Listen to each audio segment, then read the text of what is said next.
জি আলহামদুলিল্লাহ। আমাদের একজন বোন জানতে চেয়েছিলেন তাবিজ ব্যবহারের বিষয়টি, সম্ভবত যে উনি একটা যে কোনো প্রেক্ষাপটে তাবিজ ব্যবহার করছেন, এটা যাবে? তাবিজ এবং তাবিজের সাথে গাছ গাছড়া লাগিয়েছেন। বোন, আসলে প্রথম কথা হলো, আপনারা অনেক শুনেছেন যে অনেক সহিহ হাদিসে, মানে কয়েক ডজন সহিহ হাদিসে তাবিজকে শিরক বলা হয়েছে, তাবিজ ব্যবহার করলে বদদোয়া করা হয়েছে। মানে আল্লাহ তামিমাতান ফালা আতাম্মাল্লাহু লাহু। সাহাবায়ে কেরামদের ভিতরে কেউ তাবিজ ব্যবহার করেছেন এটা নেই, বরং তাবিজ ছিঁড়েছেন এটা অগণিত, মানে বেশ কয়েক ডজন আছে। সাহাবের তাবিজ দেখলে ছিঁড়ে ফেলতেন। এটা কোরআনের আয়াতের তাবিজ নাকি অন্য, এটা কখনো বিচার করেননি। তারা ঝাড়ফুঁক, কোরআনের আয়াত দিয়ে ঝাড়ফুঁক এগুলো পছন্দ করতেন, এটা হাদিস শরীফ অনুমোদন আছে। কিন্তু লিখে ঝুলিয়ে দেওয়া এটা তারা শিরক মনে করতেন। পরবর্তী যুগে অনেক আলেম কোরআনের আয়াত দিয়ে তাবিজ লেখা ব্যবহার জায়েজ বলেছেন বিভিন্ন যুক্তিতে, এটা আলোচনা করার বিস্তারিত সময় না এখানে। তবে দুটো বিষয়ে মুসলিম উম্মার ঐক্যমত রয়েছে, সেটা হলো এই যে দাগ দুগ দিয়ে তাবিজ করা, এটা সম্পূর্ণ শিরক।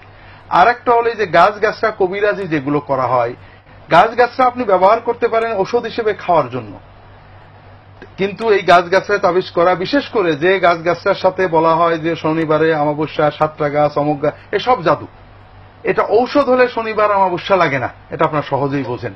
তো এই জন্য এগুলো ব্যবহার করবেন না। উপকারের বিষয়টা ভিন্ন, উপকার হতেও পারে নাও পারে। উপকার অনেক হারামের ভিতরে জাগতিক উপকার থাকতে পারে, অনেক ক্ষেত্রে উপকারটা মানসিক হতে পারে। কাজে আমরা কখনো এই জাগতিক সামান্য উপকারকে পাওয়ার জন্য ইমানকে নষ্ট করব না। আপনারা চেষ্টা করবেন সুন্নত মোতাবেক দোয়া আমল করার। আমি গতকালও বলেছি যে সুন্নতের ভিতরে যে অলৌকিকতা আছে এটা অভাবনীয়। আপনি সুন্নত আমল করেন। আমি গতকাল বলেছি, আজকে লম্বা বলতে চাচ্ছি না। আমাদের এই আপনাদের টেলিভিশনে একজন দর্শক অনেক কষ্ট করে এই ইসলামিক টেলিভিশনের অফিসে এসেই আমাকে বললেন যে হুজুর এরকম নানান বিপদে আছি, আমার জমি একজন ডেভেলপার নিয়েছেন, তিনি আমার জমি দখল করে নিয়েছেন, ডেভেলপও করেন না, টাকাও দেন না, দলিলও দেন না।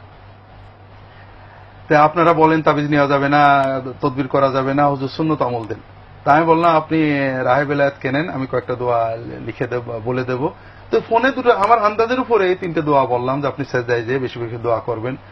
তো আল্লাহর কি দয়া, 2 সপ্তাহের মাথায় তিনি আমাকে এখানে দেখা করতে আসছেন যে আমার মানে ওই ভদ্রলোক আমার দলিলগুলো আমাকে ফিরিয়ে দিয়ে গিয়েছেন। আরেকটা কথা যেটা কালকে বলা হয়নি, আরো মজার কথা, উনি বলছেন যে দলিল ফিরিয়ে পাওয়ার পরে আমার মনে হচ্ছে যে আমি যে সেজদায় যে তাহাজ্জুদে যে আল্লাহর কাছে ওই দোয়াগুলো পড়তাম তাতে যে মজা হতো, আমার মনে হচ্ছে দলিল ফিরিয়ে পেয়ে যে মজা তার চেয়ে বেশি মজা লাগতো আল্লাহর কাছে দোয়া করা। সুবহানাল্লাহ। তা আপনারা আল্লাহর কাছে দোয়া করবেন, আল্লাহর সাথে সম্পর্ক গভীর হবে, মজা লাগবে, ইনশাআল্লাহ আপনার যে কষ্ট আছে দূর হবে। আর চিকিৎসা করবেন, রাসূলুল্লাহ সাল্লাল্লাহু আলাইহি ওয়াসাল্লাম চিকিৎসাতে উৎসাহ দিয়েছেন। জি, আল্লাহ